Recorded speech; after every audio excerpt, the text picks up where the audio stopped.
আসসালামু আলাইকুম এভরিওয়ান। কি অবস্থা সবার? আশা করি সবাই ভালো আছেন। আজকে কোনো কেকের ডেকোরেশন ভিডিও শেয়ার করব না। আজকে আমাদের কোরবানি ঈদের সময়ের রান্না করা একটা কাচ্চির রেসিপি শেয়ার করব।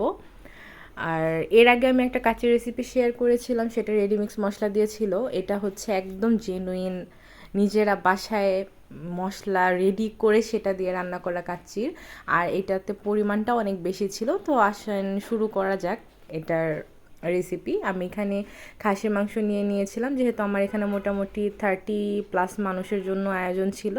আমি এখানে অলমোস্ট 4 কেজির মতো খাসির মাংস নিয়ে নিয়েছি। একটু বড় বড় পিস করে নিয়েছি, যাতে কাচ্চির পিসগুলো তো আসলে একটু বড় বড়ই হয়, এই জন্য একটু বড় বড় করে নিয়ে নিয়েছি।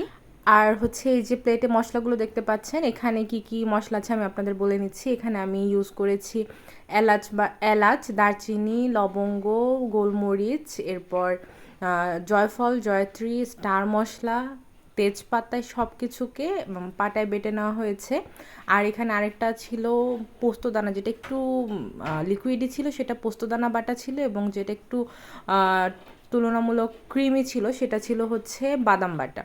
তো আমি এখানে সবগুলো মশলাই দিয়ে দিলাম, কারণ আমি এটার অনুপাতে বেটেছি। এরপর আমি দিয়ে দিলাম টক দই। আমি এখানে টক দই মোটামুটি 1.5 কাপের মতো ইউজ করেছি, ফেটানো টক দই আর কি। এরপর আমি দিয়ে দিচ্ছিলাম রসুন আর আদা বাটা। এখানে আমি 3 টেবিল চামচ করে রসুন বাটা, আদা বাটা ইউজ করেছি। এখানে আমি ইউজ করেছি বলতে, এখানে আমার হাজব্যান্ড আসলে সব কিছু দিয়ে মাখাচ্ছিল, কিন্তু আমি হচ্ছে তাকে গাইড করতেছিলাম, এই জন্য আর কি বলা। এরপর দিয়ে দিয়েছিলাম হচ্ছে জিরা বাটা। জিরা বাটা এখানে আমি দিয়ে দিয়েছি 4 টেবিল চামচের মতো। আর জিরা বাটাটা একটু বেশি হলে আসলে সমস্যা নেই বলে আমি একটু বেশি করেই দিতে বলেছিলাম। এরপর আমরা এখানে দিয়ে দিব হচ্ছে লবণ। লবণ এখানে আপনাদের স্বাদ মতো দিতে হবে, এটার আসলে কোনো নির্দিষ্ট পরিমাপ নেই। এরপর দিয়ে দিচ্ছি লাল মরিচের গুঁড়া। এখানে মোটামুটি 2 টেবিল চামচের মতো লাল মরিচের গুঁড়া দেওয়া হয়েছে। এরপর ভেজে রাখা বেরেস্তা, দেখেন বেরেস্তাগুলো খুবই সুন্দর হয়েছে। যাই হোক, বেরেস্তাগুলো আমি এখান থেকে বলেছিলাম হাফের থেকে একটু বেশি এখানে একটু ক্রাশ করে দিয়ে দেওয়ার জন্য। এটাতে বেরেস্তা কাঁচা পেঁয়াজের থেকে বা পেঁয়াজ বাটার থেকে এখানে বেরেস্তা করে যদি ইউজ করা হয়, এটার ফ্লেভারটা অনেক বেশি ভালো আসে। তো এরপর সব উপকরণ আমাদের দেওয়া শেষ, এবার হচ্ছে মাখানোর পালা। আর এই মাখানোটা যত বেশি ভালো হবে, আপনার কাচ্চির টেস্টটা তত বেশি ভালো হবে। মাখানোটা একটু সময় নিয়ে মাখানোর চেষ্টা করবেন, আর যতটা ভালোভাবে মিশানো যায় সেভাবে চেষ্টা করবেন। আর আমি এটা আগের রাতে মাখিয়ে রেখে দিয়েছিলাম, যেটা হচ্ছে আমরা পরের দিন লাঞ্চের জন্য আমরা রেডি করেছিলাম। তো পুরোটা রাত নর্মাল ফ্রিজে রেখে দিয়েছিলাম ম্যারিনেশনের জন্য। আর এই পুরো রাত রেখে দিলে এটার ম্যারিনেশনটা খুব ভালো হয়, আর ফ্লেভারটা অনেক বেশি সুন্দর আসে। এরপর আমরা যে তেলের মধ্যে বেরেস্তা ভেজেছিলাম, সেই তেলটা দিয়ে দিলাম এটার মধ্যে। কেউ বলবেন না তেল বেশি হয়েছে, আসলে এখানে মাংস অনেকটুকু ছিল, এই জন্য তেলটা আসলে একটু বেশি করেই দেওয়া হয়েছে। তো এই তো আমাদের মাখানো শেষ। এবার পরের দিন সকালের দৃশ্য আর কি। যেহেতু গ্রামে গিয়ে হচ্ছে রান্নাটা করছিলাম, আমি ঈদের মধ্যে রান্না করা, তো আমি লাকড়ির চুলায় রান্নাটা করছিলাম। আর লাকড়ির চুলায় রান্নার এক্সপিরিয়েন্স আসলে আমার খুবই কম, তারপর আমি আমার মতো চেষ্টা করতেছিলাম। আমি আলুটাকে প্রথমে একটু হচ্ছে ফুড কালার, যেটা হচ্ছে জর্দার রং বলে, জর্দার রং এবং একটু হলুদ দিয়ে মেখে নিয়েছিলাম। এরপর সেটাকে আমি ভালো করে ভেজে নিলাম। ভালো করে ভেজে বলতে একটা বাইরে একটা আবরণ আসা পর্যন্ত আমি ভেজে নিলাম।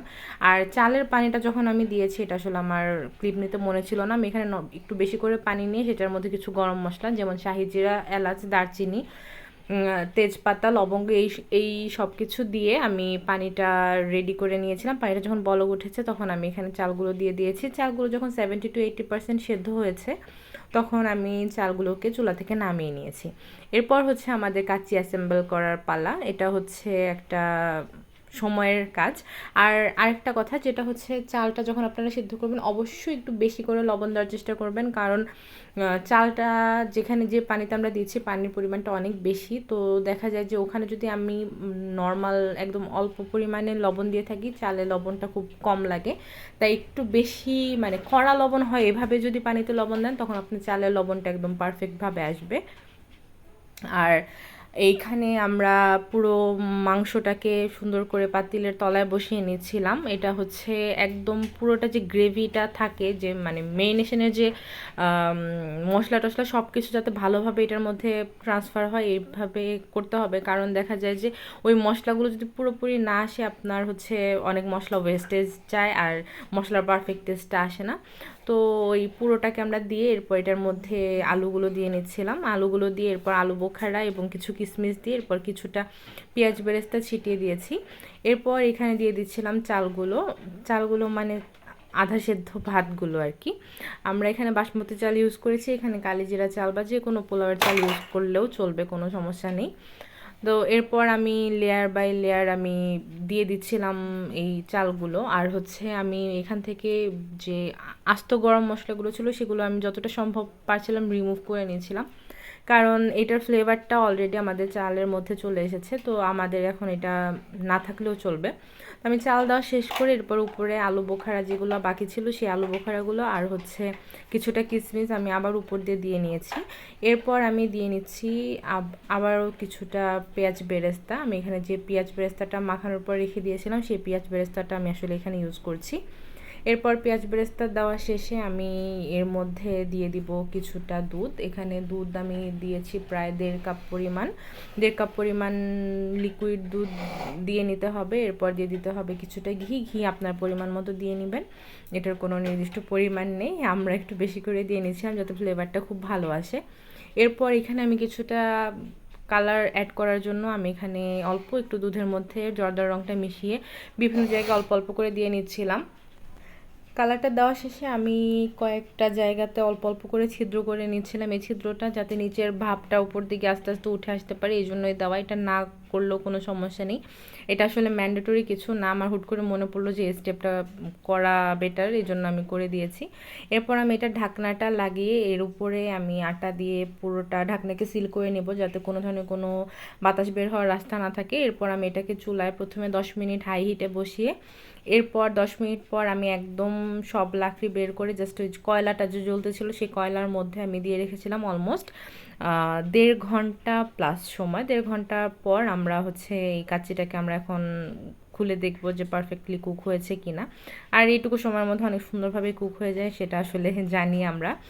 এই তো দেখেন কালারটা কত সুন্দর লাগছে আসলে দেখতে, একদম মনে হচ্ছে দোকানের দোকানের কাচ্চি।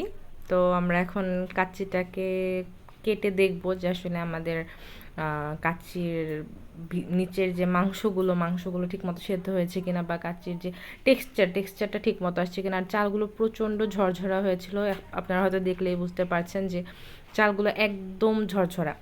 আর হচ্ছে আমি নিচ থেকে মাংস তুলে তুলে দেখছিলাম যে না, মাংসগুলোও মাশাআল্লাহ পারফেক্টলি কুক হয়েছে। আর দেখতে খুবই খুবই সুন্দর লাগতেছিল, খুবই অ্যাপিলিং লাগতেছিল। যাই হোক, এটা যখন খাওয়ার সময় আমরা হচ্ছে আবার নেড়ে চেড়ে এরপর সার্ভ করব। আর আসলে অনেক মানুষের জন্য করা হয়েছিল, তো সময় পাইনি আসলে বাড়ার সময় খুব একটা ভিডিও করার, তো আমি ছোট একটা ক্লিপ নিতে পেরেছিলাম প্রথম প্লেটটা বাড়ার সময়, আর একজনের রিভিউ নিতে পেরেছিলাম যে সবার প্রথমে খেতে বসেছিল, এই তো। তাছাড়া কারো রিভিউ নিতে পারিনি, বাট কাচ্চিটা আসলে অনেক বেশি ভালো হয়েছিল। এই রেসিপিতে যে কেউ আপনারা ট্রাই করে দেখতে পারেন আর রিভিউটা শুনে নেন। সেই